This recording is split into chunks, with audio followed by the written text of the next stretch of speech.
আমার মামি আমার বৌদি অনেকে আমার হাতে দান করেছে, তাই আমার কাছে দেওয়ার মতো কিছু নেই। তাই মা মনসার কাছে কামনা করি, ওগো অষ্টনাগ জননী, তারা যেন সুখে শান্তিতে থাকে, মা মনসা যেন তাদের মঙ্গল করে। জয় মা মনসা, জয় মা মনসা।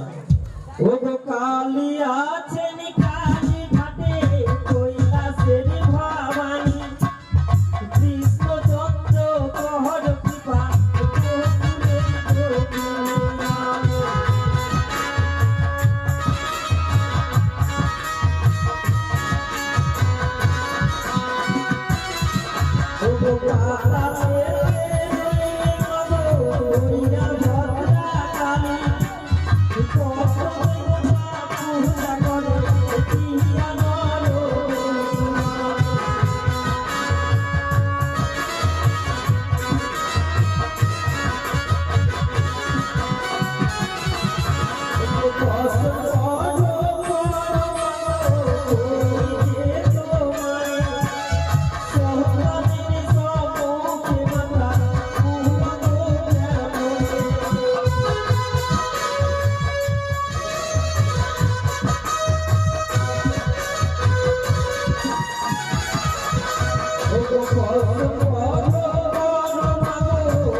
কামনা করি।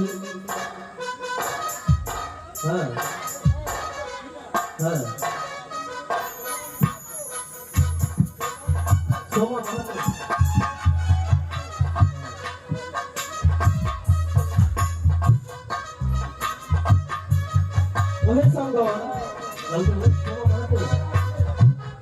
শোভা মাহাতো আমার হস্তে করেছে 20 টাকা দান এবং 20 টাকা দক্ষিণা। তাই আমি মা মনসার কাছে কামনা করি, সেই বাবুকে যেন সুখে শান্তিতে রাখে, সেই বাবু যেন সুখে শান্তিতে থাকতে পারে, তার বংশে যেন সর্বদংশের ভয় না হয়। জয় মা মনসা, জয় মা মনসা, জয় মা মনসা। ওগো তুমি হবে আমি হব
শোভা মাহাতো আমার হস্তে করেছে 20 টাকা দান এবং 30 টাকা দক্ষিণা।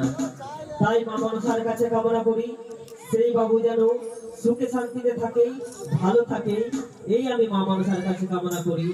জয় মা মনসা, জয় মা মনসা, জয় মা মনসা। ও কালী আছেন কালী কইরা বাবা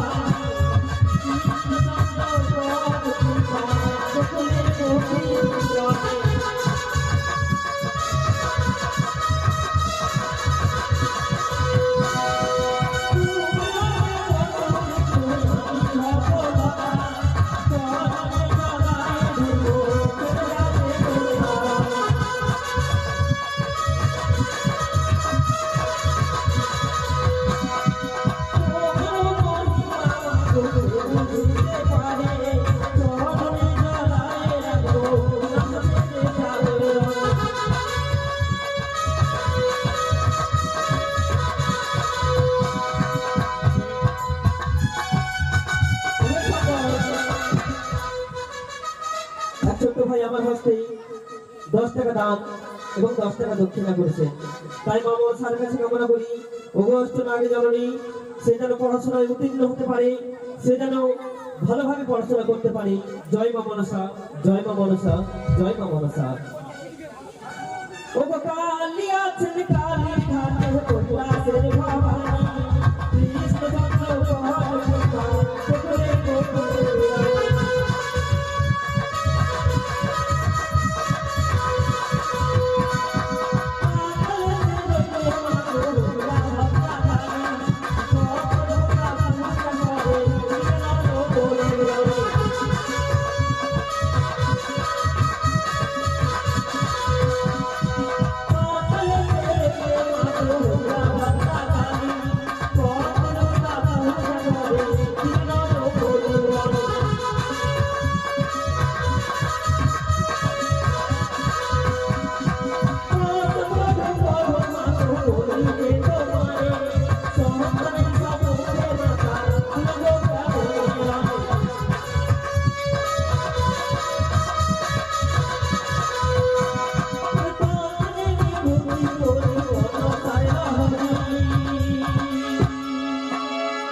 ভগবান আপনাদের জিহ্বা দিয়েছেন, মুখ দিয়েছেন কথা বলার জন্য, মূলধনী দেওয়ার জন্য। দেখেন প্রত্যেক বন্দনার শেষ পর্বে আমরা কি বলি যে বলুন হরিনাম, একমাত্র হরিনাম সত্য। তাই আপনারা সবাই একসঙ্গে বাবারা দিবেন হরিধ্বনি, মায়া দিবেন উলধ্বনি। তাই একসঙ্গে দিবেন ওর মা জননীরা সবে মিলে দিবেন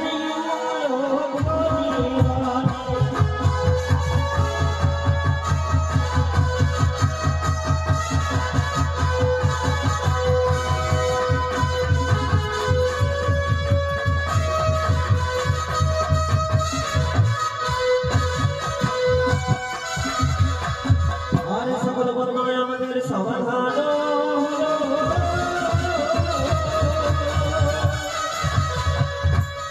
আরে বাবার শরীর করে আমরা ওই আগস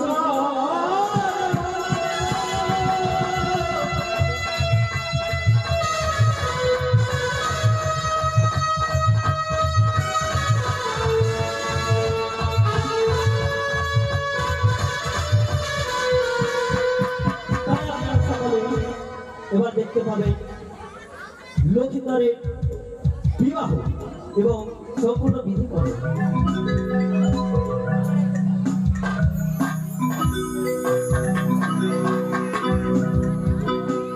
আচ্ছা, এদিকে আলোক বাবু বদল শেষে 10 টাকা দাম 10 টাকা দক্ষিণা করেছে। তাই মা জননীর কাছে কামনা করি এবং তোমার জননী সেই বাবু যেন সুখে শান্তিতে থাকে, ভালো থাকে, তার বংশে যেন সর্বদাক্ষণের ভয় না থাকে। জয় মা মনসা, জয় মা মনসা, জয় মা মনসা।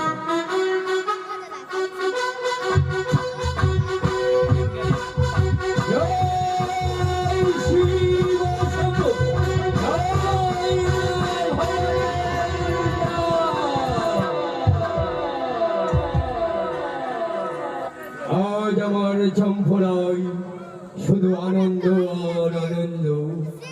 ওইদিকে শঙ্খ ধ্বনি হুলধ্বনি বেজে উঠেছে। আজ আমার চম্পলায় রাজপ্রাসাদ যেন আনন্দে আর আলো বলেই ঝলমল করে উঠেছে।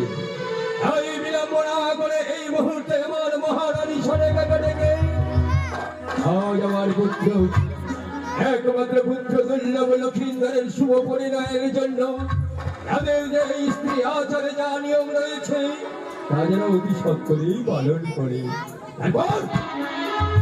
তারপরে আমি আমার পুত্রকে নিয়ে যাবো আমার এই চম্পলা রাজবাটিকা পরিত্যাগ করে নিয়ে যাবো ওই উড়ানি নগরে।